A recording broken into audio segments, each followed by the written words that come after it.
The assistant reminds the Prime Minister that it is only a few minutes until airtime. The Prime Minister orders power to be restored to the entire nation. Then they begin the countdown to a somber broadcast, in which Prime Minister Koichi Motozawa declares a state of emergency and urges everyone to get others around them to watch the television. The Prime Minister's image is broadcast everywhere. He announces the reason for restricting the power supply and implementing strict controls, but he needs a cigarette to calm down. The person beside him took one out for him. A cigarette. Prime Minister Koichi took a long drag, saying that he wanted an orderly end, and that the scenario from the game's survival life is happening in real life. The asteroid Muzambi, which releases zombie spores, is approaching Earth. This morning, the US military tried to intercept Muzambi, but just like in the game's scenario, it ended in failure. Muzambi crashed and impacted around the East China Sea, causing catastrophic damage to the entire region. Unfortunately, the zombie spores turn people into zombies, and are expected to reach the mainland at 1 p.m. today. Fellow citizens,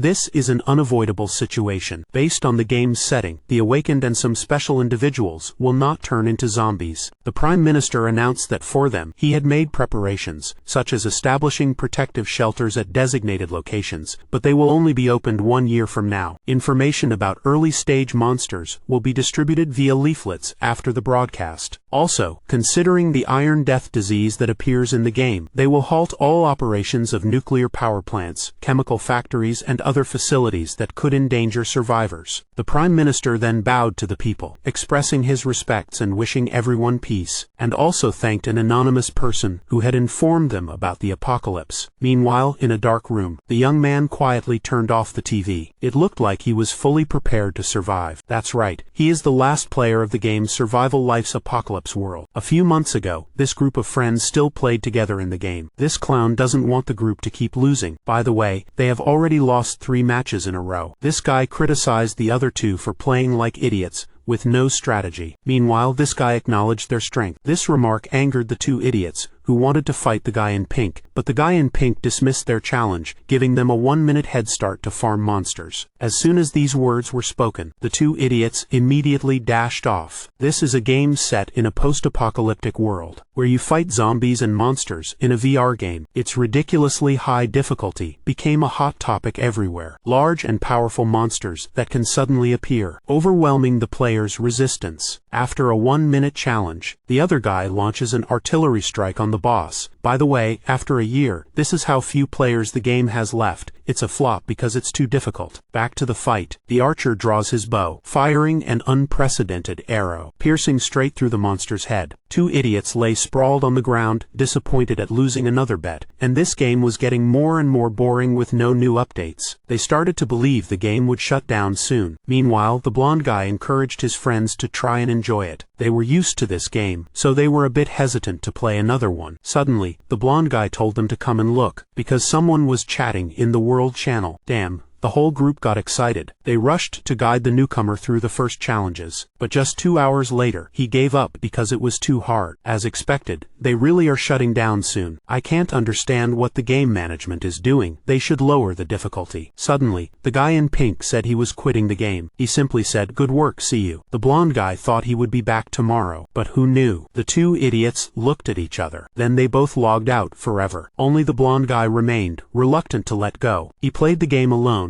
live streaming while waiting for them to log back in. Sure enough, after a few months, the difficulty of the initial tutorial had been reduced, but more upgraded monsters appeared, and none of his old teammates had returned. In the end, the game was down to only 1 player, and he was very bored too. But before he could even quit the game, he received an announcement from the developers that the game would be shutting down in 1 week. He once wanted to defeat this thing with his teammates, but now, he had truly lost all motivation. He took off his glasses and pressed the delete account button. Only a hard drive full of memories remained, and he returned, deciding to dedicate his time and effort to reality. His character's name was originally named after a food dish. Taiga is the owner of a small Korean restaurant, and business is quite good. The restaurant is also the first floor of the house he inherited. Taiga does almost everything from cooking to serving customers. Suddenly, a girl named Hoshi dropped by. She is a regular customer and works at the beauty salon next door. Hoshi showed Taiga a news article on her phone. The article said that by simply shouting shouting, "Status window," a system panel would instantly appear. Hoshi had tried it, but nothing happened. Taiga could only say that one shouldn't believe such things, and that Hoshi was really amusing, but after work, he immediately tried it himself. After a few seconds of silence, thinking that there was nothing after all, a panel suddenly appeared in front of him. As expected, the rumors were true. Taiga found it familiar, as if he had seen it somewhere before. Right,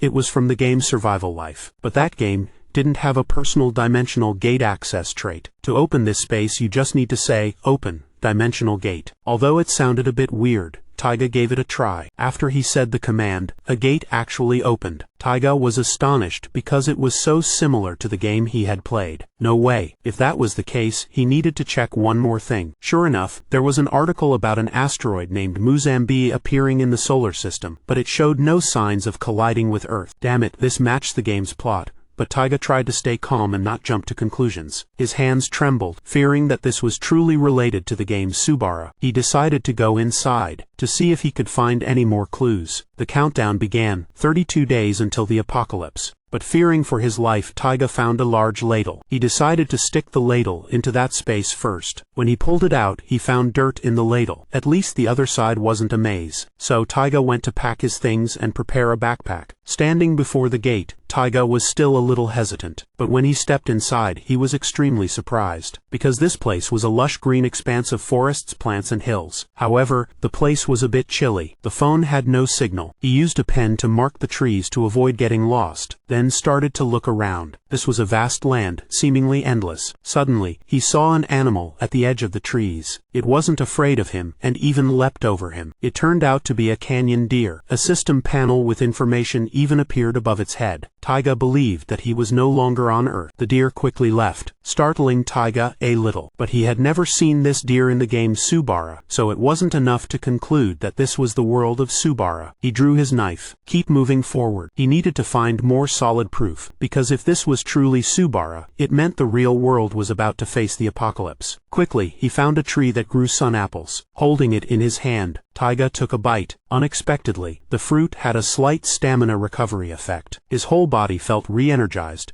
just like the fruit sold in a game's item shop. There was no longer any doubt. He could only accept the truth. Even though this truth was harsh, the apocalypse was drawing near. Returning home, he immediately started preparing after escaping from the space gate and confirming the world's crisis by reviewing old livestream videos to get a summary of Subara's world. He calculated that the world had 30 days before the Muzambi asteroid's collision caused the zombie apocalypse. Disappointingly, the game's setting was rather poorly explained. The worst part was the Iron Death, a phenomenon that occurred 5 hours after the zombie spores appeared. The problem was, this was a phenomenon that instantly corroded all metals, reverting the area back to the Stone Age. Of course, it would subside over time, but depending on the region, it took 6 months to a year to stabilize. However, the Iron Death, which could be called a catastrophe, was not a major threat to him at the moment. His trait was personal space gate. This was just a theory, but the Iron Death probably couldn't pass through the space gate. After completing his analysis of the early game phase using streaming videos, Taiga bought weapons, food, tools, medicine, and other survival necessities, along with the necessary equipment for self-sufficiency. Meanwhile, while society was in an uproar about each other's awakening, Taiga simply found them annoying and idle. He went to the shop early in the morning. On his way back, he bought a 60-pound hunting bow. He thanked the salesperson but thought to himself, perhaps he was overthinking it, but money that's spent can be earned back. When he got home, he put up a notice of the shop's closure to focus on preparing for the disaster. Taiga sighed, not liking this apocalyptic hustle. Just then, a regular customer, Hoshi, came by to check in. Taiga could only lie that the shop needed renovations, not that it was closing for good. She had thought he was planning to expand the shop because business was booming. Not used to lying, Taiga made an excuse to go back inside. But the beautiful girl seemed to have something more to say. Unfortunately, she also returned afterward. Perhaps Taiga should ask her directly, but he deliberately remained silent, because he will be very busy from now on. His playstyle was heavily tactical, so his melee stat was always much lower than other players. Because in Subara, you can't manually assign stats upon leveling up, but instead they increase slightly through hunting and exploration. Taiga drew the bow, wondering if he could do it. Besides that, he brought a tablet with him to pull up an archery tutorial. He followed the instructor's instructions and prepared to draw the bowstring. He aimed carefully, imagining himself as a character in a game. The arrow immediately spun and shot forward with great force. Surprisingly, it hit the target. Could it be that he was more suited for this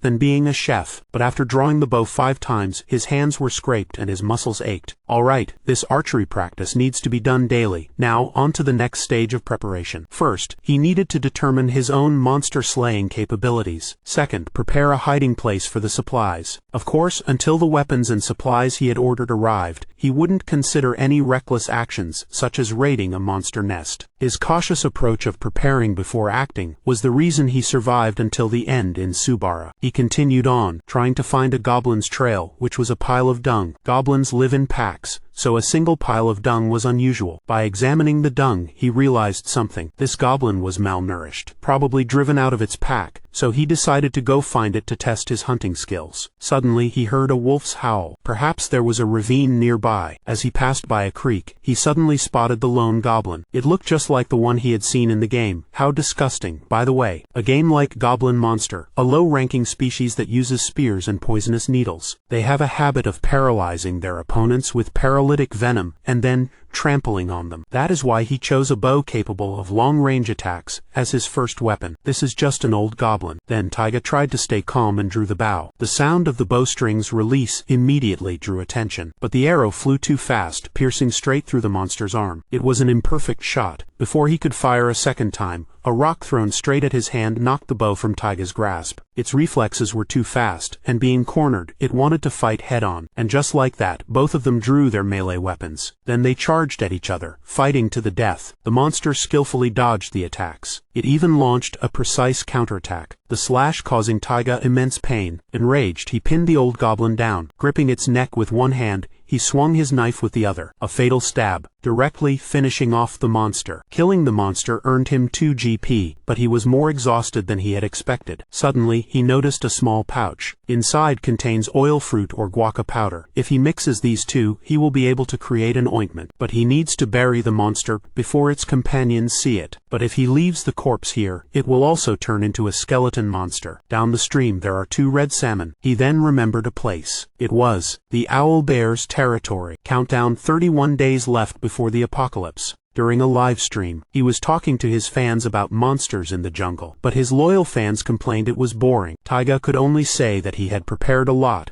and asked them to please listen. Then a user named Crybaby-kun donated 500 yen to him for that effort. Taiga immediately thanked this passionate fan, but a guy named Gaiden interfered, telling the passionate fan not to waste money, and Taiga had no idea that this donation was the fan's hard-earned money. Taiga cleared his throat and began his talk. Last time he had warned players about goblins, kobolds, and skeleton cows, but the most dangerous creatures in the forest are werewolves and owlbears. Then Taiga continued to talk enthusiastically, recalling that happy time to himself. Crybaby-kun, who always supports Taiga, Gyuden Man, who relates everything to beef bowls, and as for that guy Dago, he always changes his name during live streams, making everyone laugh. At the end of the live stream, Taiga always felt proud of the knowledge he had gained. For some reason, those memories were now flooding back to him. Is this what they call your life flashing before your eyes? Taiga tried to grab his thigh, trying to pinch his thigh painfully to awaken his body, which was cowering in fear. This damned owlbear has a habit of shredding everything when it's hungry, which means that since it's not doing anything now, it isn't hungry. He suddenly realized the reason this owlbear was agitated was that he had trespassed on its territory. There was no other way. He took a stance. He tried to compose himself. While his mind was Norimaki, his body was still Taiga Tsukiyama's. Damn it. If he didn't do anything, he would surely die. The monster swung its claws. Taiga remembered that this type of beast had good night vision, but was sensitive to light. And Taiga remembered its attack patterns as well. He immediately took advantage of an opening in its attack and pulled out his flashlight, shone straight into the monster's eyes. It shrieked in pain. The next morning, the alarm clock woke him up. His whole body was still aching. Anyway, he had managed to escape yesterday, hoping to never encounter that owlbear again. Suddenly his stomach, empty since yesterday, rumbled. leaving him with no strength. All he could see were a few pieces of fruit in his backpack. He crawled over and ate them immediately. The sun apple was still effective, instantly restoring his stamina, but Taiga still needed some real food. After that, Taiga met the girl at the restaurant downstairs. She said that eating together would be more fun. While eating, Hoshi asked Taiga about the status window matter. It seemed that Hoshi was very excited about this topic. There are many rumors about the awakened. Apparently, someone has used their ability to steal cash. Taiga didn't want to disappoint the girl, but he had no choice but to lie that he had tried and nothing happened. Moreover, his trait was spatial gait. That's not even an offensive trait. It's only suitable for him to level up alone. If he revealed his trump card too soon, Taiga thought it was no different from suicide. But why did Hoshi keep asking about this matter? It turns out she had lied last time. At this moment, Taiga understood. Hoshi was still a good girl, and he told her that she didn't have to tell him right away, and that she could tell him whenever she was ready. He returned to find that the delivery person had brought the items he ordered. He thanked the delivery person for their hard work. He took the things he would use later to the rooftop, and the ones he would use immediately to the second floor. Then, he gathered the necessary supplies, including everything for today's activity, because today, he had to complete the task of finding a hiding place. Very quickly, he found a good spot. It was an interesting place. Parting the grass, Taiga saw a cave under the trees that seemed perfect. Now he just needed to check if there were any monsters around. And right at the cave's entrance, he saw footprints going in and out of the cave. Perhaps a trace of kobolds. This is good news. Since these were just low-level monsters, he already had a plan. And this plan was absolutely effective against kobolds, a species that is active at night and sleeps during the day. Then he went to chop and gather branches from the forest, piled them up outside the cave entrance, poured gasoline on them, and took out a lighter. Unfortunately, 2 kobolds came out. They saw each other and were surprised. But right after that, Taiga rushed forward with the axe in his hand. With 2 slashes he took down both monsters. No way was it defeated so easily just because it was sleepy. Because Taiga thought that in his current condition, it would be difficult to defeat these monsters in a single strike. More importantly, he needed to execute this plan immediately. Fire blazed and smoke rose. Then Taiga put on his mask. The common trait of low-level monsters is their weakness against sudden events. Of course, burning them directly would be faster than using smoke to lure them out. But cleanup would be a pain,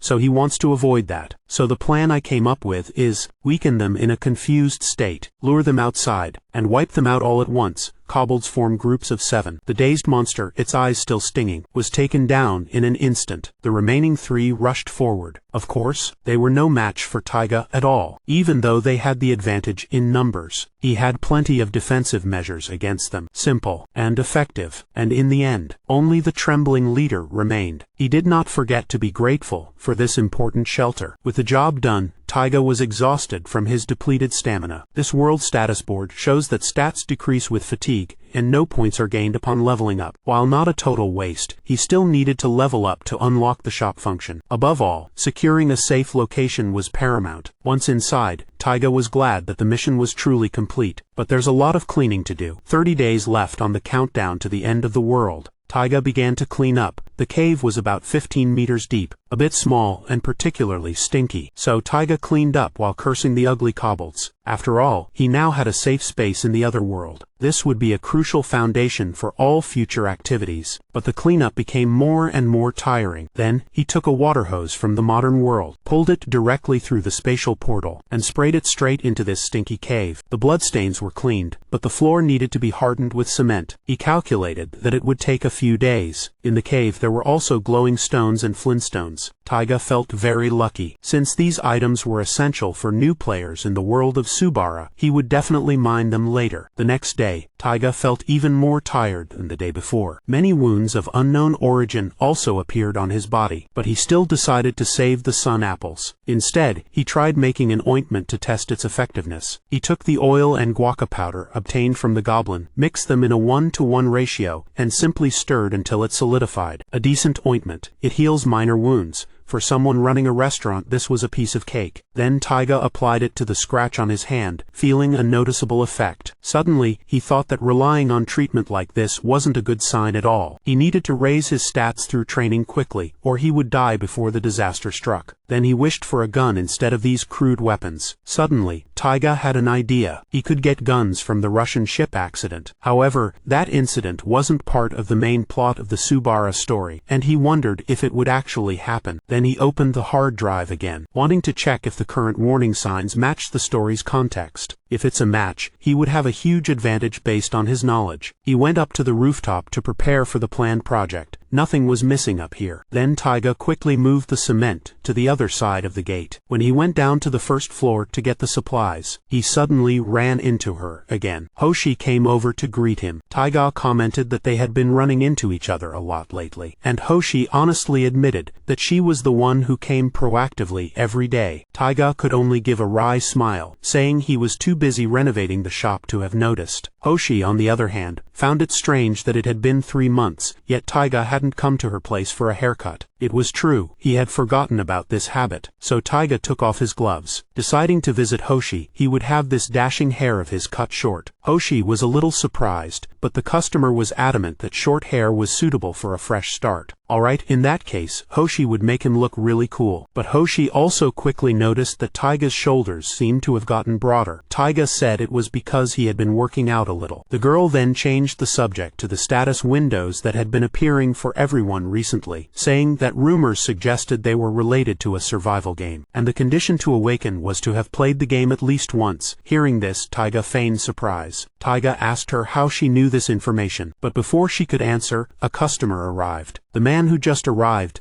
said he had brought some information, that the other man had already deleted the old video, possibly wanting to monopolize the information. But they haven't stopped, and are continuing to expand their search for information about that person. But this guy advised Yaka not to worry. Is Yaka her other name? Because sooner or later he would catch Norimaki to extract information for everyone. It was only upon hearing this that Taiga realized they were talking about him. Then the guy even grabbed the girl's hand and asked when she would finally agree to join their group. Ridiculous. Taiga thought that he had never wanted to monopolize the information, only deleting the video out of frustration, while the other guy was touching Hoshi, repeatedly trying to convince her that events were becoming more and more like those in the Subara world. He even complained about why Norimaki had deleted all the videos, while Taiga thought that even if he had left the video up, no one would have believed it anyway. But Taiga was also hesitant. If everyone was that desperate for the information, should he help them? But he decided to stand up and intervene, as it seemed Hoshi was completely unhappy with the touching. The other guy glared and told Taiga, the outsider, to shut his mouth. But Taiga directly told him to get lost, or he would be embarrassed like last time. It turned out this guy had previously clashed with Taiga at a restaurant and had been taught a lesson by him. With no other choice, he could only leave indignantly. Hoshi sighed in relief. Taiga decided to ask for Hoshi's phone number, saying that the other guy seemed dangerous, just in case something happened. After getting home, he postponed his construction work and turned on his computer instead. He searched for information on Norimaki. To his surprise, the internet was flooded with outrage. They were furious that this streamer had deleted all the videos, and even threatened to find and kill him. Taiga decided to write a small guide for new players. In return, he received countless curses right after. Click on this account. He was the one who specialized in posting defamatory posts about Norimaki, and also wanted to find a way to flirt with a beautiful hairdresser. It was more than enough. Taiga had seen the bottom of humanity, but his spirit was still fine. His mind was even clearer. He would spend 2 days working at the shelter by mining glowstones first. After that is mixing and rolling cement mortar. After finishing the work, he went outside to wait for the cement to dry. He looked at the moonlight, and a thought occurred to him. It was to fight evil with evil. After all, he was no hero. All he needed was to survive. As he was about to head back inside, there was a sudden stir, which caught Taiga's attention. It was a bone creeper, and it was extremely enraged. Then it burst into an explosion. 27 days left until the apocalypse. The explosion dissipates. In the smoke and dust, Taiga was still lying on the ground. His hand twitched. He jolted awake in a panic. He didn't understand what had happened. A bone creeper had suddenly appeared. But how had he survived? He had turned and fled the moment the monster was about to explode. Although he had tried to run as fast as he could to keep his distance, he was still peppered with bone fragments. Taiga opened his status window. He saw his stats were significantly reduced,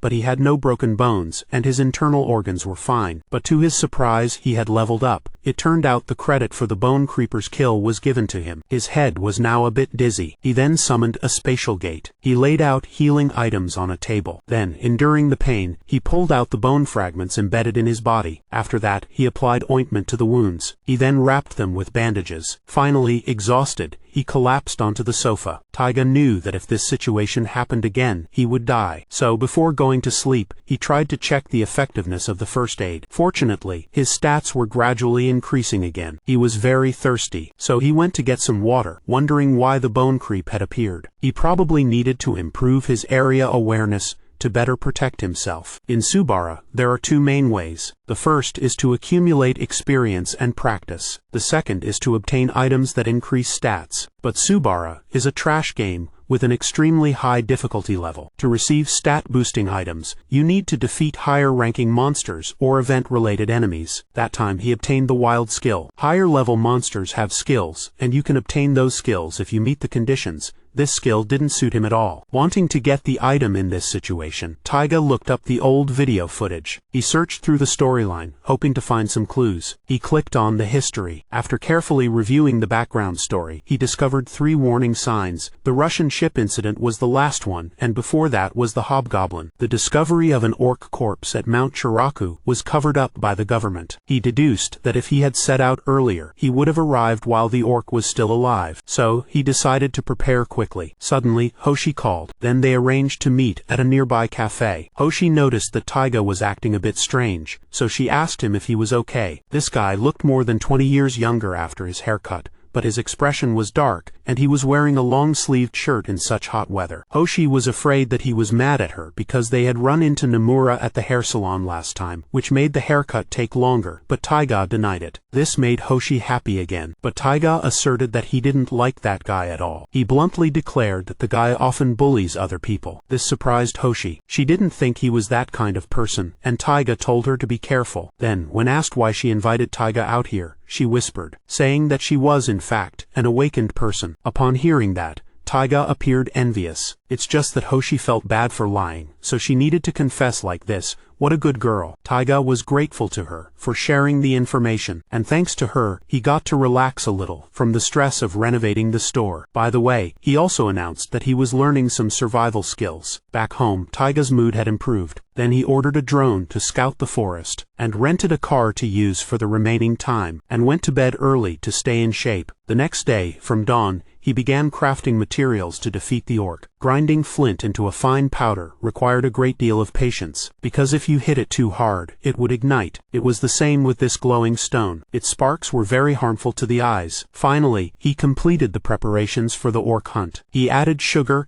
gasoline, and various other organic solvents in order. Mixed the flint powder and resin with a hardener, and then solidified it. Set up a table at the location where the teleportation gate's coordinates were fixed, and returned to the real world. He opened the car's trunk, and was thrilled to have rented a premium car, as it had more than enough room for the necessary equipment. He immediately got in the car, and headed straight for Mount Chiraku. 25 days until the apocalypse. Taiga arrived at the campsite parking lot before midnight in the pouring rain. He took advantage of the early arrival to mentally prepare and review the past battle. Then he rechecked his gear. At exactly midnight, he got out of his car. 2 hours later, he was still wandering through the night as the rain grew heavier. Not only that, he also couldn't see anything due to the fog. He moved slowly, wondering where the orc came from. According to his deduction, it was not near the campsite. After a long time, he began to suspect that these pre-apocalyptic warning signs might not exist. Then suddenly, a loud roar erupted. This strange sound caught his attention. Sure enough, an orc then appeared behind him. It was a red orc,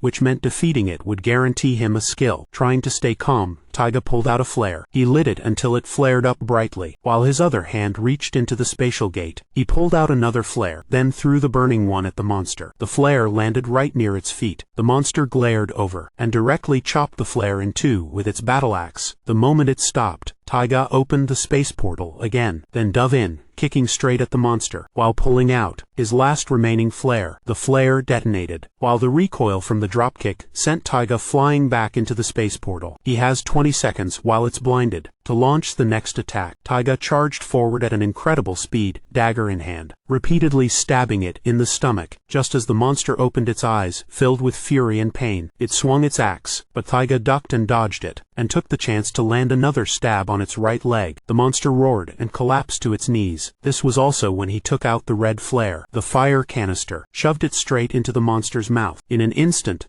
the projectile exploded. He was confident that it would die after that attack, but unexpectedly, a punch flew at him, sending him flying several meters away. That was the price for his overconfidence. This was a true monster, still able to fight even with its head on fire. At that moment, Taiga's morale plummeted. Then suddenly, the monster burst into flames, and the system announced he had reached level 3, and acquired the survival instinct skill. That was too dangerous. This main character must have a pretty decent luck stat. Now he's wondering where the dropped item is. Turns out a wristwatch was automatically equipped. This item enhances the cognition stat. But what about this corpse? In the game, this incident was covered up by the government. Should he release this information to the public? He recalled Hoshi's words, only those who have played the game at least once would awaken. That's at least a few thousand people. If even just a few of them, they would wreak havoc on the system and the rules for personal gain, just like that guy Nomura. The likelihood of a riot is very high. Most importantly, this thing will turn into a bone creeper and harm people if left behind. Suddenly, Taiga remembered he himself could also turn into a zombie because of those spores, even though he was an awakened. Unable to make a decision, he opened a spatial gate. He dragged the corpse away, wanting this world to end in an orderly manner for the sake of those who could survive. Then he grabbed a shovel and dug a deep hole. Unfortunately, he was injured, so his stats were reduced, making the work more arduous. But as soon as he entered a state of exhaustion, the newly acquired skill was activated. Stamina and perception are greatly enhanced, allowing him to dig like a machine. Clearly, this skill is quite a cheat, but everything has its price. If he doesn't make it home in time, his entire body will become paralyzed, unable to move for a while. Back in the city, it was already late. According to the plan, he was supposed to have finished building the defensive fence, but a news report about the unusually prolonged heavy rain at Mount Chiraku caught his attention. The package had also just been delivered. Inside were the melee weapons he had just ordered. There was even a Native American wooden club. However,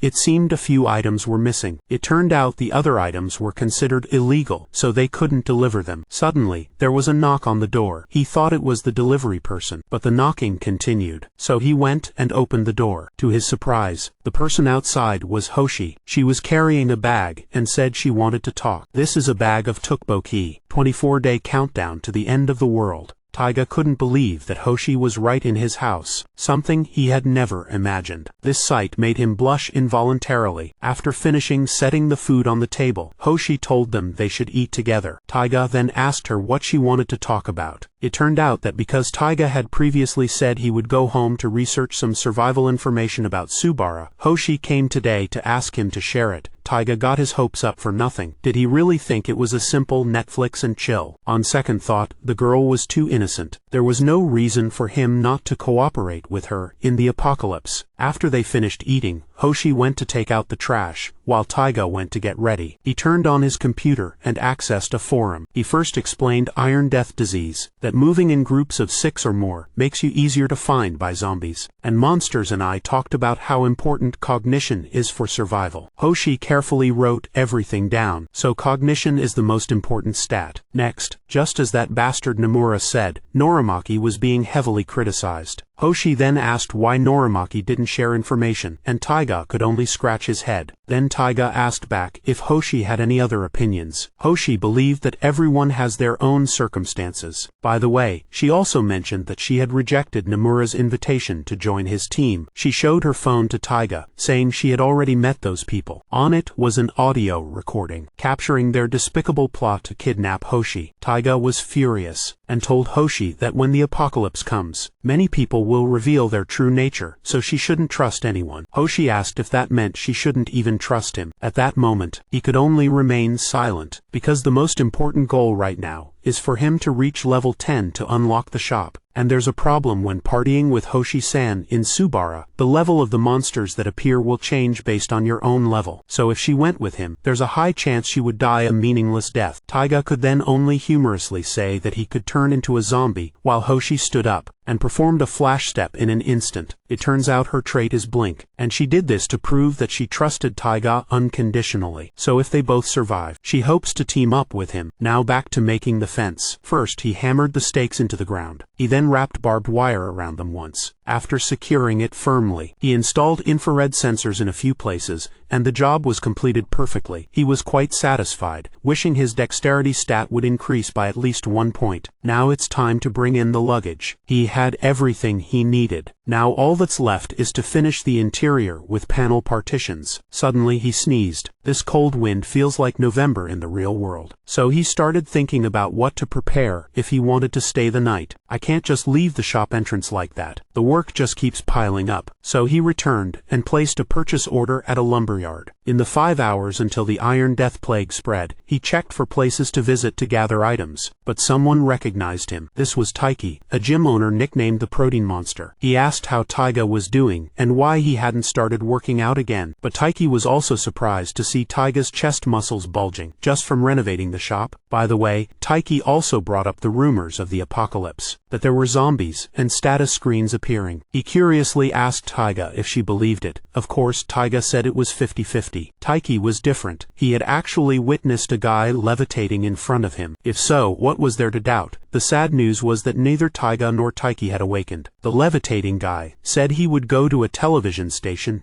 to make money. Taiki signaled for him to sit back down, then continued, saying that the guy had met a producer. That way, the identity of that awakened person would be exposed. Additionally, there was a shooting incident in Kasumida town. Taiga did not know about this news, so he opened his phone to check the forums. Netizens were discussing a news story about a shootout that had been wiped from the media, suspecting it was censorship and speculating about a coup. This news is also too shocking. Taiki appeared pensive, and went on to say that Kasumida town was blockaded by the self-defense force after a shooting was reported. Taiki thought they were hiding something. Upon hearing this, Taiga stood up. Before Taiki could ask him to buy protein, Taiga had already run off, saying he remembered something urgent. After returning home, Taiga took some time to sort out his thoughts. A shootout in Kasumida town just 1 day after the Red Orc incident, and the breaking news was deleted immediately. So he continued to search for clues on the hard drive. Clearly, the orc's body had been hidden. No one would know about that orc's corpse. But why did the shootout happen at this particular time? But what if someone had provided this information to the government early on, and the government had started to act based on the warning signs, and also provide the traits of a false awakening? He believes someone has been collaborating with the government from early on. There must be someone behind the government. A 23-day countdown to the end of the world. Taiga's suspicion revolved around the 3 veteran players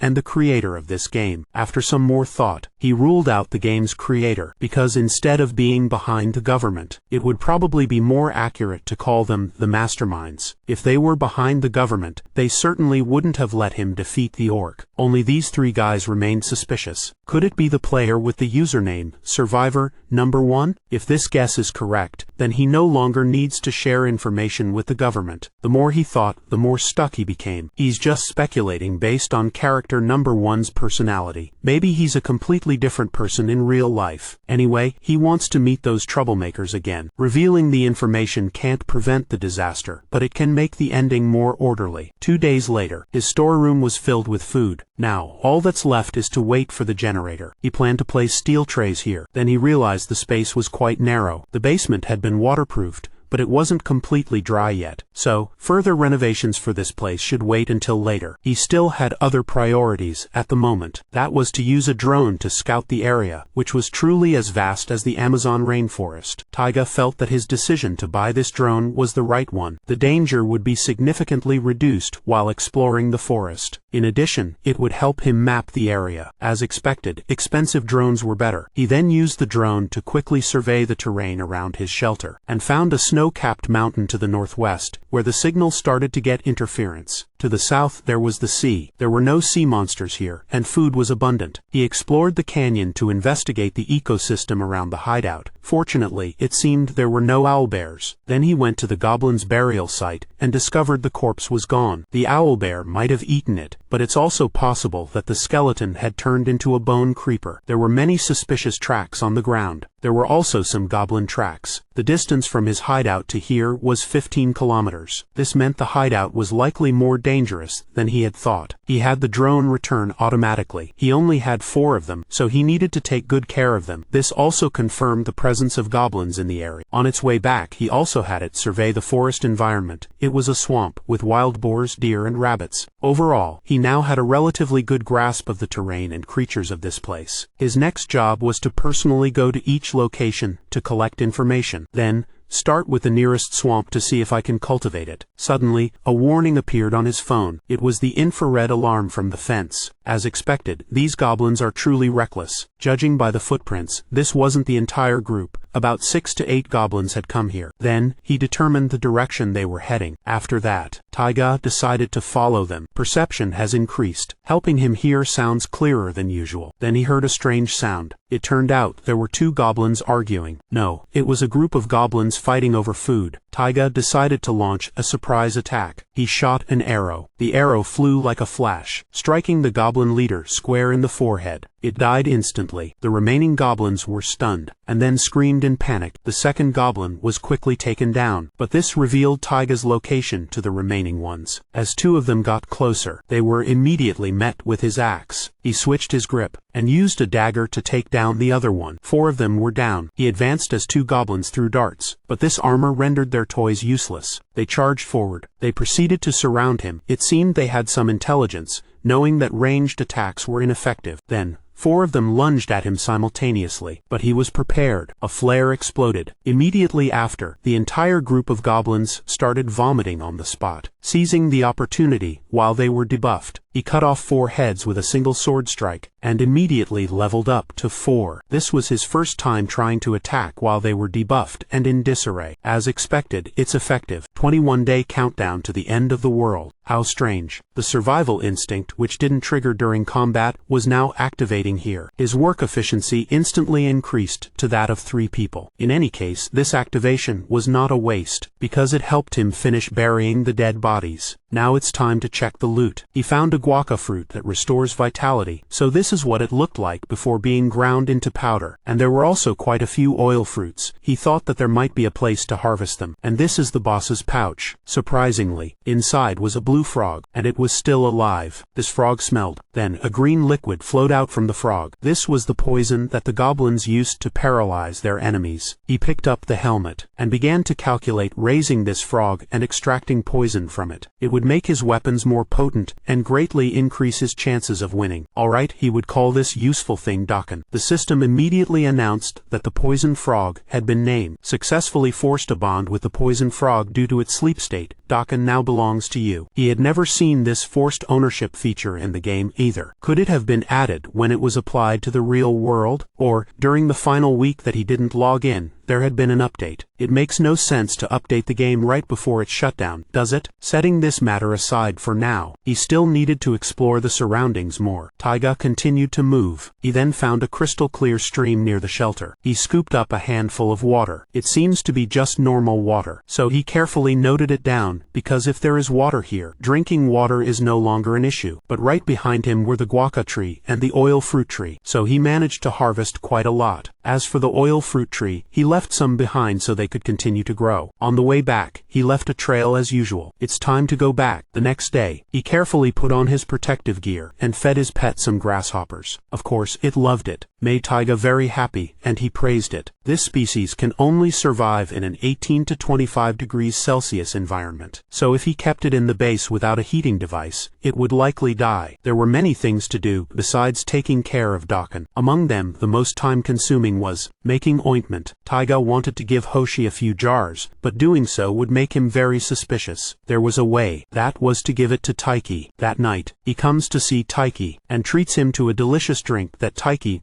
mistakes for a protein shake and praises endlessly. Taiga apologizes for not showing up to practice, which made Taiki feel a little lonely. And this is the gift he brought as an apology. Clearly, it wasn't the protein shake Taiki thought it was. He's even afraid this is one of Taiga's pyramid schemes. But just kidding. Taiki thanks Taiga for giving him information about Subara, and it's thanks to Taiki that Taiga also learned about the shooting incident. However, his gym is too empty. When Taiga asks, he's told that the regulars aren't coming in, as they seem to be busy with their own plans. Turns out, it's the guy who was on TV the other day. Discussed and decided to establish a base here. The number of members reached up to 20. Taiga tried to warn him that it was dangerous, but Taiki had no other choice. After all, they were members of Taiki's gym, so he wouldn't abandon any of them. Indeed, this guy was nobler than he appeared. Then he asked Taiga what he planned to do. Just as he was about to ask Taiga to join his team, a scream was heard from outside. Taiga immediately dashed off. He opened the window. He looked down and saw Hoshi lying on the ground. A moment later, she opened her eyes and saw Taiga and Taiki beside her. Taiki was angry, wondering who dared to attack his former guild member. Hoshi also didn't know who it was. Then Taiki decided to check the situation, while Taiga tried to stop him. Taiga felt troubled. He tried to ask Hoshi if she remembered the attacker's face, but it was useless. She only remembered her vision suddenly going black. Hoshi herself didn't understand either. Taiga believed that the hidden enemy had started to make their move. Taiga reminded Hoshi that next time she was in trouble, she must use Blink, and he would give her a self-defense item, telling her to always carry it with her. 20-day countdown to the end of the world. The ancients once said, in any group of 5, there's bound to be one scumbag, and in the world of Subara, the ratio is even higher. Toxic players often infiltrate parties, gaining their trust, only to lead them to a monster mob to wipe out the entire team. They always show up with a friendly face, pretending to help, then murder their target to loot their items, or they instigate conflict between groups to profit from it. That's how a niche game becomes even less popular. In the end, only 4 players were left, and they caught that bastard. They were also a team that specialized in cleaning up these evil griefers. Taiga figured out that this was the perfect time for these trolls to be active. After the shootout in Kasumida town, the awakened community was united. On the forum, they not only shared information but also recruited teammates. There were also some guys who sold Taiga's videos, but the one selling the video was Help Me, a troll. He even crudely edited images to pretend he was a former teammate of Norimaki. How shameless. He couldn't believe those trolls would think of all sorts of ways to scam others. Anyway, to deal with these people, his only option was to intensify his training. Taiga continued to research survival methods and how to use ancient weapons, along with the strongest close-quarters combat techniques. His videos were all about strategies to conquer monsters, but they overlooked the Iron Death disease. So from today on, he could use them even after the Iron Death outbreak hits, and they are perfect for PvP combat and killing zombies. He brought out a bunch of weapons. All of them were primitive weapons. Only this slingshot is the most useful. He fired a test shot, aiming at the wooden post in front. The shot was inaccurate, and its power was a bit weak. Then he tried the war club. It was suitable for killing zombies by smashing their skulls with a blunt weapon to destroy the spores inside. Besides, once the shop opened, he planned to buy blunt weapons first. But would it also be effective in PvP combat? Taiga then took a swing, then used it to hit the mannequin. It seemed this wasn't a sure decision, but if he encountered a psychic-type awakened person, he would be helpless. But he certainly won't go down without a fight. In Subara, defeating a player is worth 50 GP. Of course, if you're marked as a killer, you'll have to engage in deathmatches with nearby players. This killer system helps control player killing, but if it's for earning GP, many people ignore the risk and actually go through with it. Eliminating players. He finally destroyed the training dummy, but he was too tired. Generally, he would avoid combat until he had enough items and skills. This time, he will completely dismantle the shop and install sensors on the second floor. But why is a wolf howling at this hour? Could they be near the base? Then, he discovered a large gray wolf lying near the fence. He couldn't tell if it was dead. Taiga guessed it died from being separated from its pack,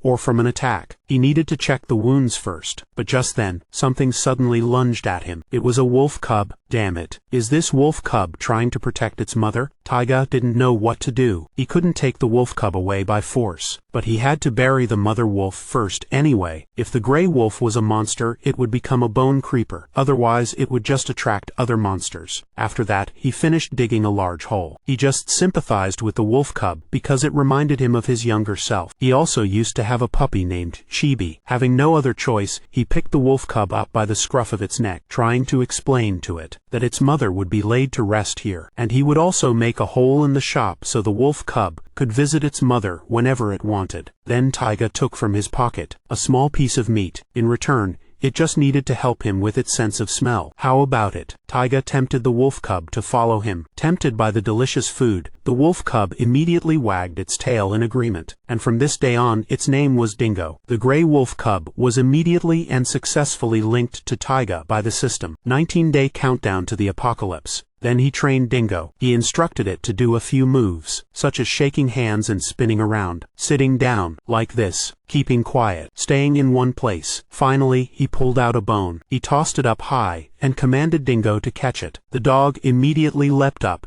and successfully completed its mission. That's right, Dingo is a genius wolf, and even though he's young, his sense of smell is still very useful. While he was cuddling the little puppy, his phone vibrated. On the phone, Taiki told him to search for the keyword levitation. Levitation. In this article, the psychic Maki predicts zombies and monsters, and admits that the game's setting is becoming reality. This article is in the top spot on the front page. There are countless different comments on this issue. Most of them don't know about that Subara world. There are also those who are harshly criticizing that awakened man. Putting the tablet away, Taiga found it ridiculous. They criticized Norimaki for concealing information, but also criticized the person who leaked the information they now knew. There will probably be protests soon, but Taiga would not interfere in this. He didn't know when it would happen, but if the second event, Hobgoblin, unfolded according to the script, the government's moves would surely be clearer. For now, he and Dingo would focus on exploring right away to make the most of their time. The wolf cub was very excited. Among the mountain of things to do, there's a reason he chooses exploring the other world with Dingo. He let it sniff and search for the scent of this bag. Very quickly, Dingo found the place where the goblins were buried the other day. This would help it remember the scent of those goblins. For another reason, Dingo could join the battle. Under its master's command, it aimed for a rabbit. The rabbit only heard a slight noise. A second later, it was already in Dingo's jaws. Now they could hunt properly. Look at this rabbit and its claws. The beasts in this world are definitely stronger than in Taiga's world. Then,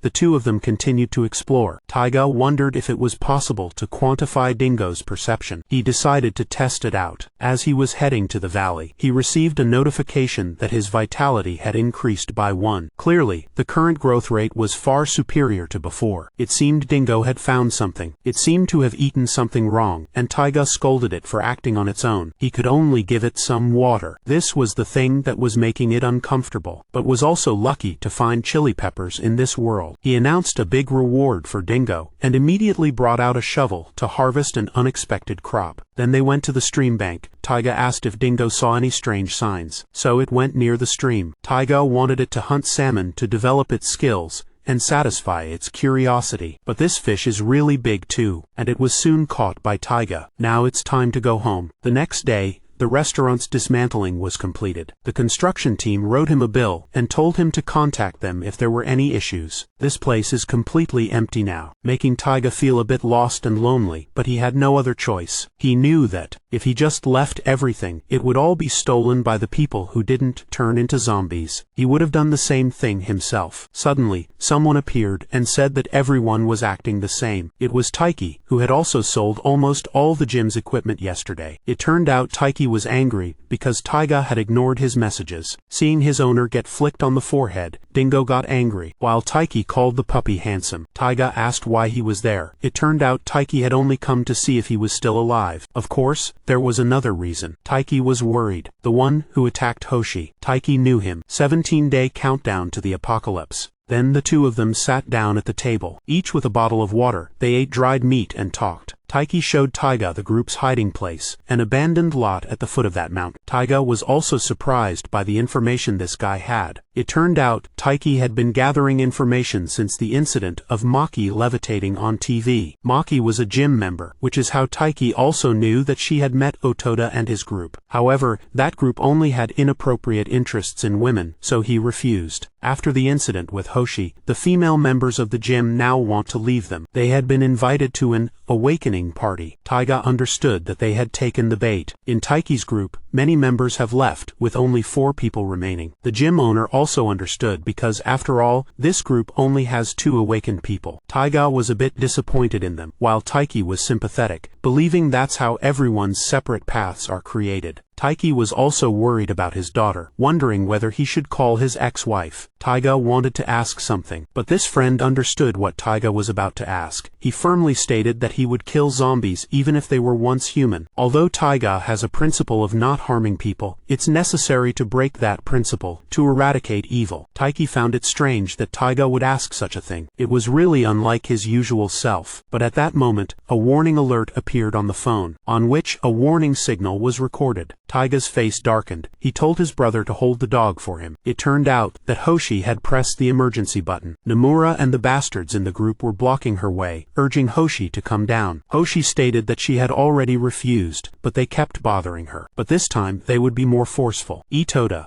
the group leader, declared that the girl should come down while they were still in a good mood, and that this was a redevelopment area so no one would come, and that they all had their own traits that shouldn't be underestimated. Meanwhile, Taiga was hiding in an alley. He would attack from a distance with this slingshot. The bullet was fired with great force, aiming straight for the leader. It hit him right in the armpit. He collapsed, dropping the baseball bat. But before Nomura even knew who had attacked, Taiga had already charged in, landing a blow with a wooden mace right on his chin. Then very quickly Taiga turned around, while the other guy activated a purple energy hand. But his swipe was too slow. Taiga immediately countered with a mace strike to the back of his neck, knocked him into the wall. He thought it was over. He then checked on Hoshi, but she warned him about what was behind him. Sure enough, the leader regained consciousness and attacked him. The blow broke his helmet's buckle. Taiga couldn't believe his glancing blow was that strong. This was too unfair, as it was still early in the game. His 2 henchmen had also gotten back up. Immediately, Nomura activated his trait. It seems he possessed Chidori in both hands. Taiga was just surprised that this guy wasn't hiding his abilities at all. Taiga began to wonder whether to use the spatial portal. Then Nomura charged forward, but at that very moment, Dingo appeared and bit down on his hand. Everyone was stunned. Taiki also appeared and announced that he had called the police. With no other choice, Atado could only tell his men to retreat before things escalated. Taiki cursed at them, calling them a bunch of posers. Hoshi blinked down below, and rushed to ask about Taiga's injuries. Fortunately, the only thing that was cracked was the helmet. But Taiga suddenly realized these 2 resembled 2 of his friends from the game. Hoshi wanted him to go to the hospital, but he said he didn't have time. Then, Taiga asked Taiki if he could invite Hoshi to join the team. Hoshi was more than willing to join. Then Taiga and Dingo hurriedly left. The 2 of them didn't understand what was wrong with him. Upon returning home, Taiga immediately started building. There was a reason why Taiga left in such a hurry. It was because they gave him a sense of familiarity, as if he could tell them all his secrets. After the battle, Taiga also realized he needed to level up quickly to take advantage of the Spatial Gate's privilege and unlock its features, using the power of items to fight against others. If he followed the plan, he would be able to create a gap between himself and those around him. That would also come with a drawback. The monster's strength scales with the leader's level, which would make things difficult for Hoshi and Taiki. He was so engrossed in his work that he lost track of time. Finally, the fireplace for sleeping was completed. Happy, Dingo immediately rushed over and slept soundly. Once this batch of equipment arrives, the work will be finished. He decided to pull an all-nighter to get the work done. Countdown, 16 days until the apocalypse. The TV continues to update Muzambi's position. The asteroid shattered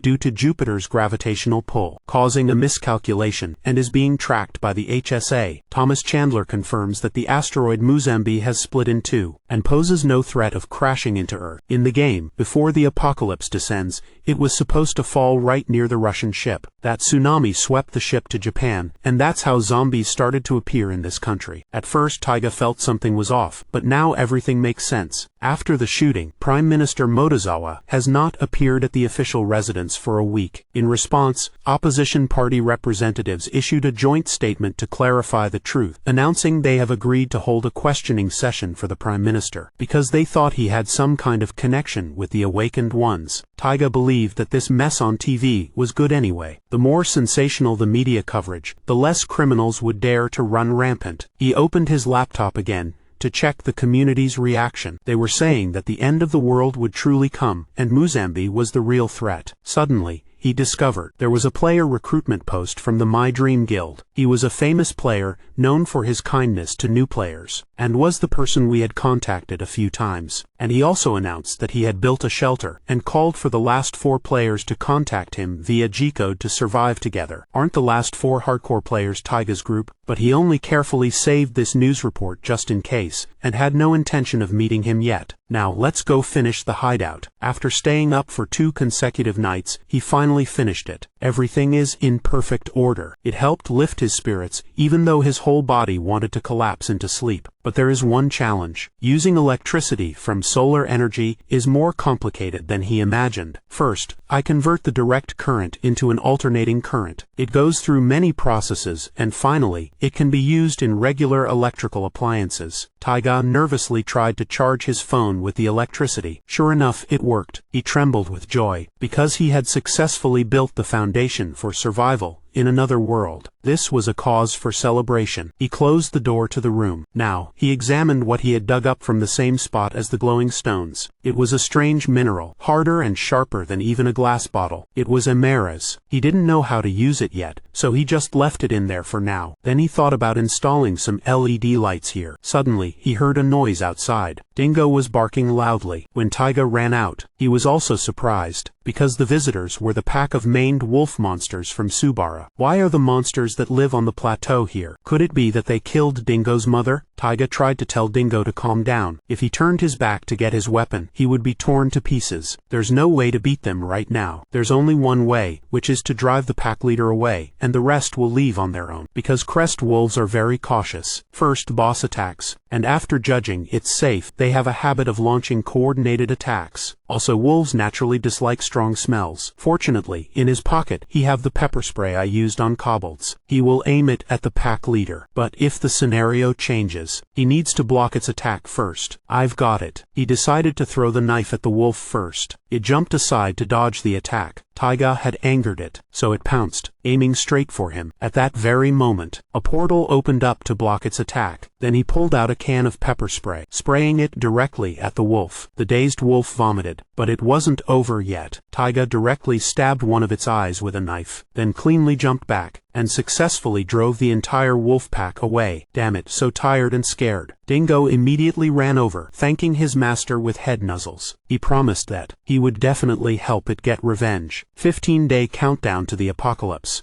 After finishing organizing the basement, he immediately headed to the hardware store and pharmacy because he wanted to sleep after arranging minimum defenses. The crest wolves, coming at such a busy time, had left Taiga nearly sleepless for 3 days. Still, he was lucky because if they were werewolves, he wouldn't have been able to handle it so cleanly. Thinking back, he realized he had been careless, as he had been focusing solely on the monsters. At this rate, he should conduct more ecological surveys with drones and expand his territory to build a shelter. Suddenly, Taiki and a girl standing across the street saw him. They called out to him, but Taiga didn't notice, as he was still thinking about digging a moat to reinforce his defenses, and adding Bluetooth communication devices to expand the range. The two then greeted each other. Taiga said he was going shopping, but Taiki suspected he was going to buy weapons. It turns out they weren't the ones buying weapons, but a member of Taiki's group. Taiki happened to find her at a hardware store. Since she was a gym member, Taiki advised her not to buy it, but the girl didn't believe him. Apparently, they don't believe Taiga's early game guide that the iron death disease will turn iron into ash. But why does this girl keep staring at Taiga? It seems she knows Taiga as well. After thinking for a moment, the girl said that he was the owner of the Korean restaurant, although Taiga's demeanor had changed a lot. Then she took out a name card, gave it to Taiga, and introduced herself as Shizuku. And what's more, she turned out to be a doctor. After that, Taiga relayed the basic information about Subara to her. This skeptical girl thought that something was still off. It seems a scientific approach to this game is impossible, and she also wanted to ask if Taiga was also an awakened, just because his explanation was too clear and detailed enough, but Taiga immediately denied it. Shizuku thanked him for the helpful guidance, and Taiki was a little sad because he had also said the exact same thing, but the girl countered that the depth of Taiga's story was much greater. This girl came in, excitedly, wanting to ask Taiga to continue helping them. Cut to the next day, he was attaching the spearhead to the shaft. It looked quite decent, meaning the preparation of the main weapon was complete. Then he called Dingo over, saying that the time had come to avenge its mother. Of course, the deeper objective was to eliminate anyone who knew about this hideout. Before setting off, Taiga encouraged Dingo, telling it that he was counting on it. A while later, they found the wolf pack, but there were only 4 of them. I wonder where the boss wolf has gone. Damn it. The boss wolf was killed by the owlbear. In that case, this wolf pack is too easy to handle. Without a pack leader, they will lose their coordination. As soon as he turned his back, one of them charged forward. It was quickly caught in Taiga's trap, and whimpered in fear. Taiga quickly put it out of its misery with a single spear thrust. The 3 remaining ones took notice. Seeing Taiga run away, all 3 of them immediately charged forward, while Taiga hid behind a boulder. He used tear gas to take out the first one. The 2 remaining creatures then flanked him. Quick as a flash, Taiga thrust his spear, taking down one of them. As for the last one, Dingo charged out and attacked with a tackle. The 3rd one was defeated. He ordered Dingo to stab it to death. He also happened to reach level 5. Additional effects were added to the trait. The spatial gate gained an invisibility effect, and the ability to see and hear through it. Taiga then summoned the gate. As expected, he could see through it into a space inside the gate, and it was also invisible. Now, he no longer thought his spatial gate was like a dungeon gate. The new effect at level 5 could become even stronger in the future. Indeed, leveling up was very important, so he would not miss the remaining warning signs. But there are still so many things to do first. First, we have to bury these monsters. 14-day countdown to the apocalypse.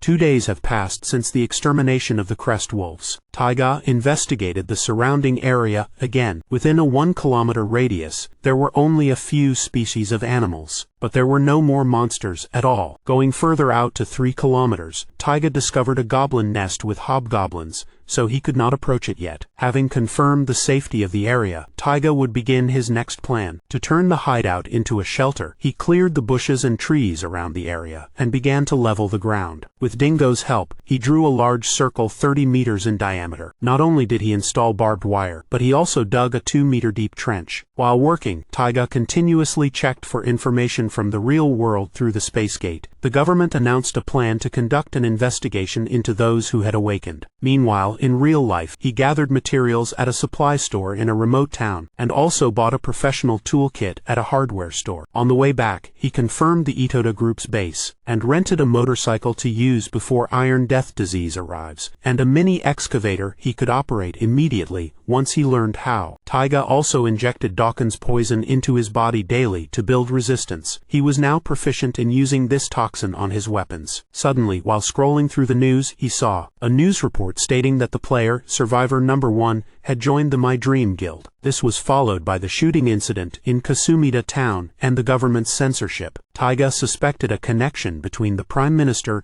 not leaving his residence and Survivor Number 1. The reason he suspected Survivor Number 1 was not just because he knew about the warning signs, but also that guy has great ambitions for a massive arsenal, so he would very likely trade the information for this arsenal and a shelter. No one could be a better partner for him than the Prime Minister. It could also be that Taiga was overthinking, but this business with the My Dream Guild, it was truly bothering him, because if that former teammate joined the My Dream Guild, his plan would have to change. So in the end, Taiga decided to create an account on the forum, post a greeting, and then invite the My Dream group for a meeting. Sure enough, afterwards, the other side responded. They will have an online VR meeting. The important thing is, Taiga needs to confirm if Survivor Number 1 has truly joined them. He meets the leader of My Dream. The guy said that he was not satisfied. Because he entered the VR room anonymously like this, Taiga declared that it was a pity, but directing hostility towards him wouldn't do any good. The other guy directly asked Taiga if they were hardcore players, Who knows? He will ask him 3 questions to confirm his identity. What is the maximum vertical jump height of a werewolf? Taiga immediately answered 3 meters. What is the owlbear's weakness? Bright light. Isn't that a bit too easy? What are the evolutionary stages and forms of zombies? Taiga replies that zombies that absorb nutrients instead of being infectious will become ghouls when they accumulate enough nutrients, but they can also become enhanced zombies before that. Finally, he asked him, how many warning signs are there? Of course, Taiga wouldn't reveal it. This guy was certain that Taiga was a hardcore player. Now it was Taiga's turn to ask him to prove that survivor number 1 had joined the group, but he refused, trying to stall for time by complimenting the nice weather. Taiga immediately sensed something was wrong, and very quickly, he said goodbye to him. At the same time, some dangerous individuals entered the internet cafe. They split up to block off all the exits. The female manager told them that the payment counter was over here, but the man in the black suit grabbed her hand. He used his psychic powers to demand her immediate cooperation. Taiga saw everything and knew what he had to do. If he got caught, he would become their puppet. So, he quickly hid in the toilet and opened a spatial portal. Meanwhile, the other guy was using his psychic powers to interrogate everyone one by one. In the end, they found out there was only one empty seat. Very quickly, he entered the restroom. He suspected his opponent had invisibility powers, because he couldn't find them anywhere. If it was invisibility, he had a way. He poured water and looked for strangely wet spots, or just randomly swung his arms, believing that he would find Taiga one way or another. Damn it, he was almost caught. So that guy ruled out the possibility that he had the invisibility trait. So he announced on the radio that this person had a mobility type ability, and there would be a big reward for whoever caught them. This guy let Taiga down. He had thought he was a truly decent player, but it turned out he was someone who wanted to enslave others with his ability. Regardless, he was grateful to him. Because of that, he no longer hesitated. He calmly stepped out from the gate with a poison-tipped spear, and he declared that he would fight evil with evil. Countdown 12 days to the apocalypse. My dream was peeing, wondering who the anonymous guy was among the hardcore players. Even if his ability was of the not-so-rare mobility type, with his gaming experience, he was still bound to be extremely special. Suddenly, Taiga appeared behind him, with a poison spear lunging forward. A slash grazed his thigh, instantly activating the paralysis effect. The guy knew right away that this was the anonymous person. Taiga immediately slammed his head into the mirror and yelled, "Who told you to turn around?" He asked him how it felt to be poisoned, but the other guy kept asking what Taiga was trying to say. Then Taiga pulled out a knife and cut off his holster. He reminded him that before the apocalypse and the tutorial began, the system's PK, player-killer mechanism, was not yet active, so it would be fine even if he was killed here, and that he should be able to understand this. After that, the other guy, although conscious, could do nothing. This was the price for daring to use the name Survivor Number 1 as bait. He continued to rummage, saying that these people were more like a pack of predators than humans. The man called Taiga a bastard, but it didn't matter. Taiga shamelessly took his wallet as the price for the scheme to enslave him. If there were a next time, Taiga would definitely kill him. Then he safely left, returned to the shelter, and checked the other guy's identity. The guy was Junkie, 37 years old. He was a wealthy golf course owner, with 3 bunkers and a glamorous dating history, and he believed that the longer one plays Subara, the stronger their traits become. He was testing how strong his mental domination trait was. Wow. All of it is useful information. Taiga thought the idea that traits get stronger the longer one plays was a misconception. Considering Subara's ultimate goal is survival, his trait could be at a cheat level, reserved only for professional players. But he could only truly confirm this after learning about and understanding the traits of other hardcore players. He fiddled with the gun he had just acquired, attaching a silencer to it. Then he fired a test shot. At the same time, he also realized his physical condition had improved significantly thanks to his recent training. Since the ammo was limited, he only fired 1 test shot. Suddenly,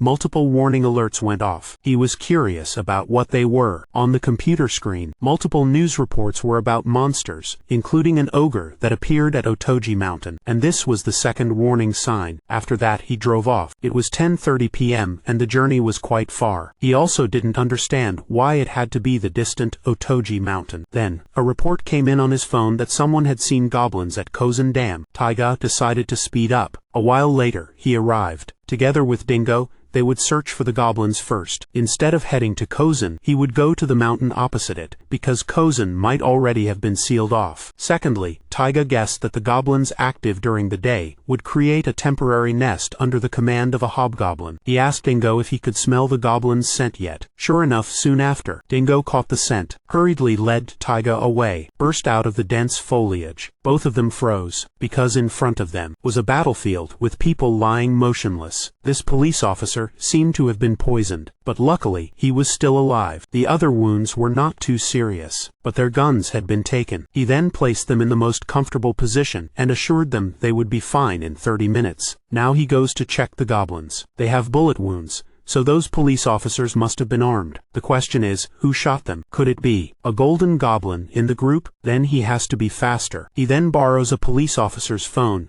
and calls for an ambulance. He gives them the specific location and adds a request to bury the goblins' bodies. With the monster's existence revealed, Taiga now has to race against time. Now, it's all up to Dingo. 11-day countdown to the end of the world. Elsewhere, these guys are fighting goblins. The tanker turned and asked the leader if he was sure. The leader couldn't believe that an unawakened person dared to question him like that. He reminded him that his trait was object control, so it needed time to activate. Sure enough, he waved his hand and stones went flying, instantly striking a goblin. He told them to rest assured, as he would provide proper backup. The tanker was not at ease yet, wanting to confirm if the other members had arrived at the mountain. Apparently not. They couldn't get in because the police had blocked it off. Hearing this, the tanker wanted to retreat while the leader saw it as an opportunity. But how could an ordinary guy tank 3 goblins? The leader had to constantly cover him and told his teammates not to panic, to just hang in there and everything would be fine. He was clearly aiming to wipe out the goblins and even defeat the whole hobgoblin pack to gain an overwhelming advantage. While he was explaining, an object flew towards him. It was a goblin's club. Unexpectedly, the goblins also had this tactic. They attacked the supporter in the back. Now the tables have turned. It seemed they couldn't hold on any longer. Luckily, an arrow pierced through a goblin's head. The other 2 also met the same fate. The tanker didn't understand. He didn't even know where that arrow came from. Meanwhile, Taiga questioned his decision to intervene, but still it made sense, because thanks to them, he learned that other awakened people hadn't made it up here yet, and taking out a few more goblins would reduce the enemy's overall strength. He picked up a can of soda, deciding to finish this quickly. He threw a rock at the remaining goblin. Lure it to the hissing soda can. That's when he'll skewer it with a spear from behind. An invisible death, isn't it? This is the terror of Taiga's trait. When the spear is pulled out, no trace can be seen. But this hobgoblin has high awareness. Seeing its subordinate taken down, it ordered the other 3 to check the surroundings. They will fall into a state of anxiety. That's also when he will take care of them cleanly, with a single slash. Everything is still going according to plan. Now I just need to handle the last 2 the same way. But I didn't expect them to split up. He had no other choice. He had to face it head-on. He took a devastating blow from the hobgoblin, sending him crashing into a tree trunk. Damn it, the hit was stronger than he thought. But the hobgoblin didn't stop there. It wanted to eliminate the enemy completely. At the same time, its survival instinct kicked in. Taiga's eyes flashed. The monster smashed straight into the base of the tree. Meanwhile, Taiga had already dashed out behind it. He aimed his gun at the fleeing golden goblin. The shot was a direct hit. In a flash, he opened a spatial gate and tossed the bag of loot inside. Now the enraged hobgoblin charged forward. He fired 2 shots, hitting its arm, instantly making it unable to advance further. It was Taiga's turn to swing his large knife, slashing multiple times through its body. The monster died instantly. He successfully leveled up to level 6,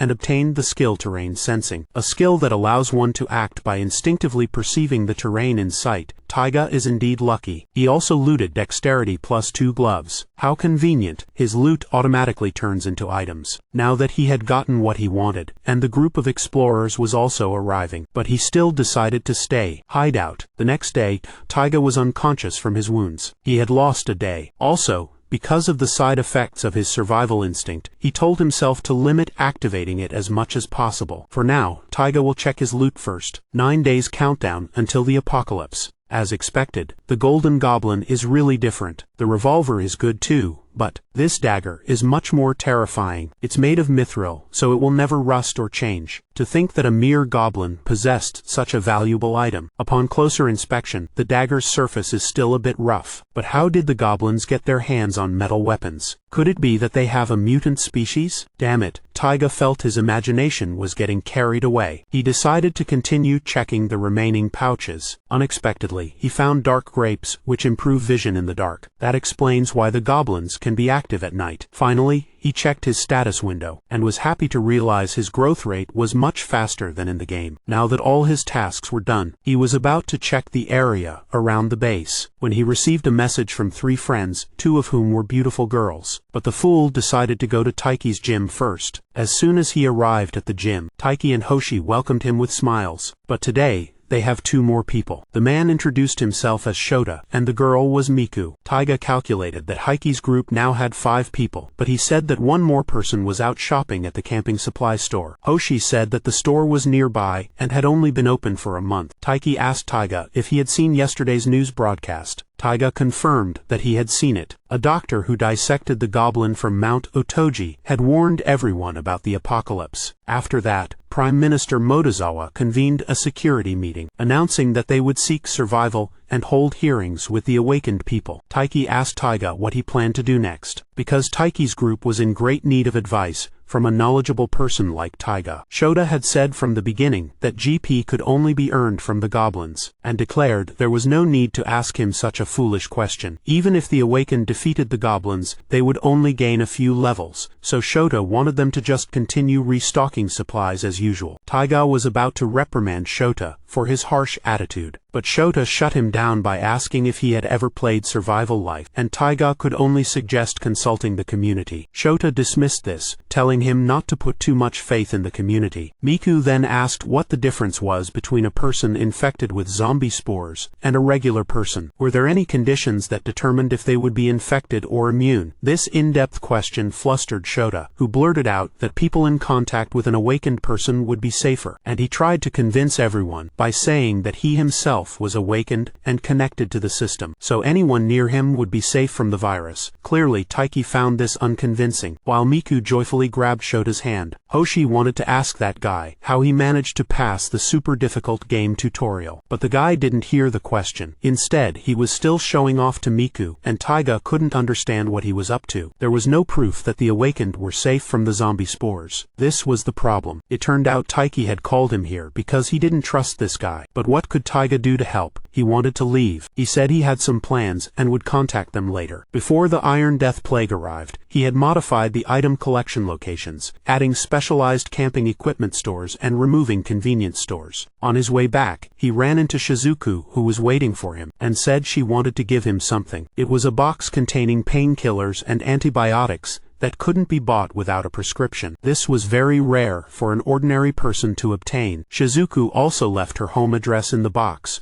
which made Taiga a little wary. But the girl insisted that since it was a give-and-take relationship, they should at least know each other's addresses. Then she excused herself to go to the gym. But suddenly, Shizuku remembered she had forgotten to say one thing, that she would be charging for the medicine, so she wanted him to come to her house. This girl was really assertive. The following days passed quickly, and Taiga frantically bought more goods. In the other world, he made a warehouse with sandwich panels and organized luggage, and after introducing the mini excavator, he immersed himself in trench digging whenever he had time. Meanwhile, the world gradually accelerated into chaos. On TV, fatalists and skeptics engaged in fierce debates. An emergency meeting was held at the UN. An article came out that the American president would visit Japan urgently, but HSA announced their predictions were wrong. Following Muzambi Beta, even Alpha is heading toward Earth. 4 days later, Taiga arrived at Sakurahama port to wait for the Russian ship event. 5-day countdown to the apocalypse.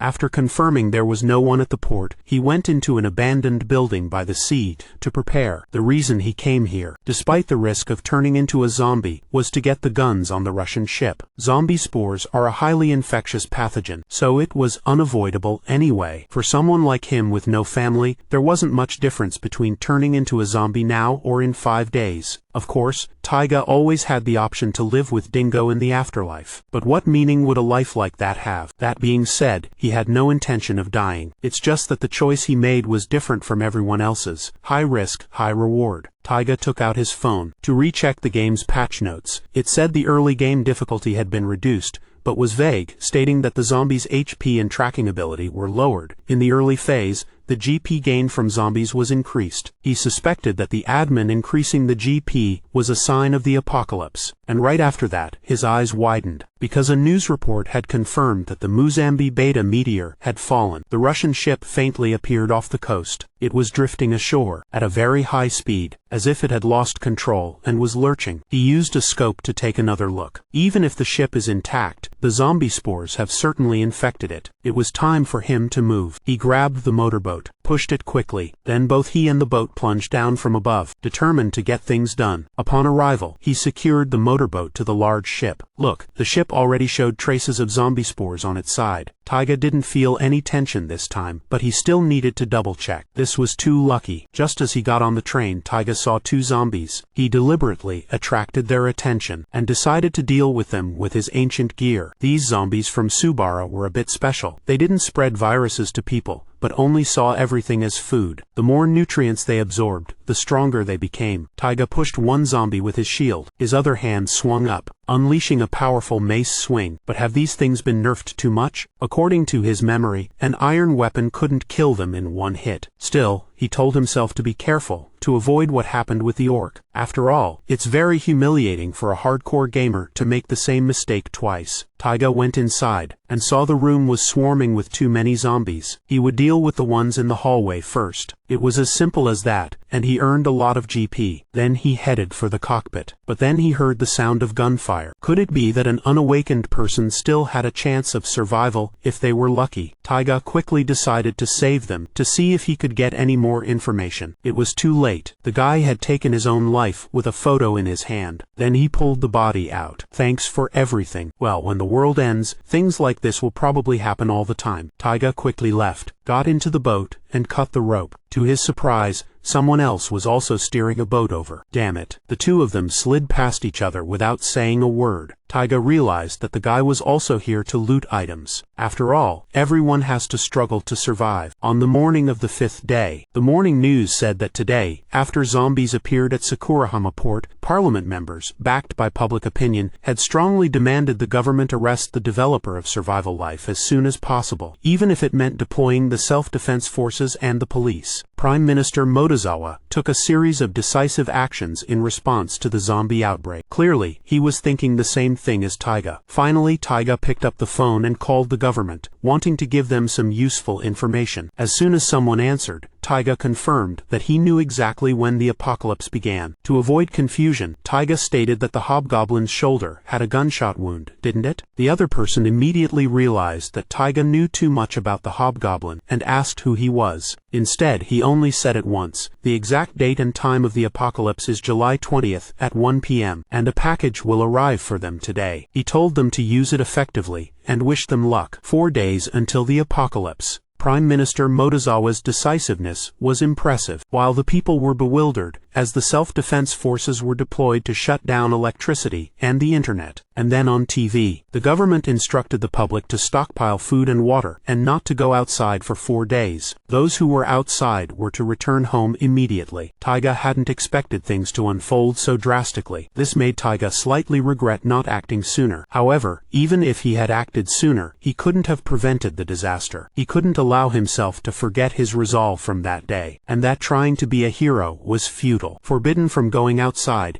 he spent his time in another world. 3 days before the apocalypse, Taiga was digging a ditch. At this rate, it would take a few more days. Then he re-watched videos about wildlife and agriculture. 2 days before, he continued exploring with Dingo. The sun apple tree bore fruit again for the first time in a month. Perhaps the entire forest had been magically enriched. But 1 day before the apocalypse, a problem arose. He discovered that 2 jars of sweet potato jelly were missing, and left at the scene were a few raisins. Dingo firmly denied eating them, even when Taiga threatened that his nose would grow longer if he lied. Dingo's attitude made Taiga think he didn't actually do it. Then Dingo ran to the computer and barked, seeming to want Taiga to check the security camera. "Let's see." Taiga was startled. He saw 3 weasels entering through the small door for Dingo, so it turned out to be these 3 shameless thieves. Then the one who seemed to be the leader even bowed in thanks to the camera. Could they possibly be intelligent? Although he was very curious about the thieves, he still decided to patch up the hole first. Then he opened a space portal to welcome his guest. He arrived at a meeting room, grateful that everyone had arrived on time under the circumstances. This time, Taiki brought along a new member. It was the sparkling Yuto. Yuto said that he was also an awakened one, but he had deleted the game immediately, so he knew almost nothing. In return, he majored in electrical engineering, so he was very confident in that field. Taiga immediately shook his hand, believing the guy would be useful, and said he looked forward to working with him. Starting the meeting, Taiga said that they had very little time left. Then he gestured for Taiki to speak first. He said that he was talking to his ex-wife when the call was suddenly cut off. Worried about his daughter, Taiki drove to visit them. On the way back, the highway has been blocked off. From what he heard, they are evacuating the people living near the oil complex. As for Shiomi, she went with her team members and she only managed to gather one piece of information. They built a shelter in the city park. Taiki was surprised. As for Hoshi, she had overheard other people talking while shopping with Yuto. Apparently, the officials who opposed the Prime Minister's decision are being detained. After listening, Taiga thought this information was better than expected, considering the fact that the apocalypse was coming and the Prime Minister's mindset. In reality, Taiga was just probing to see if the government was acting as he wanted. And through this process, the team members themselves would also gain enough information and their own motivation. Of course, all he had to do was admit he was a hardcore player, but in truth, there were a few things he was still unsure about, so he declared that the Prime Minister was probably aiming for an orderly apocalypse. All the sudden control measures had been in effect since July 16th, and for 4 days until tomorrow all state facilities are closed. Why did the government make that choice? Yuto Date no longer doubted that the apocalypse was real. Shiomi smartly realized at once. The government knew the apocalypse was on July 20th, the day the restrictions would be lifted, so they had acted in advance. Worried, Yuto chided them for being so carefree, arguing that one needs to be with family during an apocalypse. But Taiga's words stopped them short. He said, "It may sound harsh, but your own safety has to come before your family. Any one of them could turn into a zombie tomorrow." Now, onto the main topic. Taiga placed a stack of documents on the table, which were guides and information about Subara. Taiki was surprised that Taiga had so much information. Taiga said it was because he had watched Noramaki's live streams. He also apologized to Hoshi for keeping it a secret until now, and he told her that she could use this information as she wished. However, she absolutely had to follow the instructions at the beginning of the game. The meeting ended. He had prepared many things over the past 32 days, but it was clearly still not perfect. He had focused too much on himself. He was afraid he would face the consequences one day, but Taiga had no regrets. Then he saw from the mountaintop a missile launching. After that, there were many more missiles. They were striking ground targets. Indeed, the apocalypse had arrived. Apparently, this apocalypse was inevitable, and the end of the world had truly come.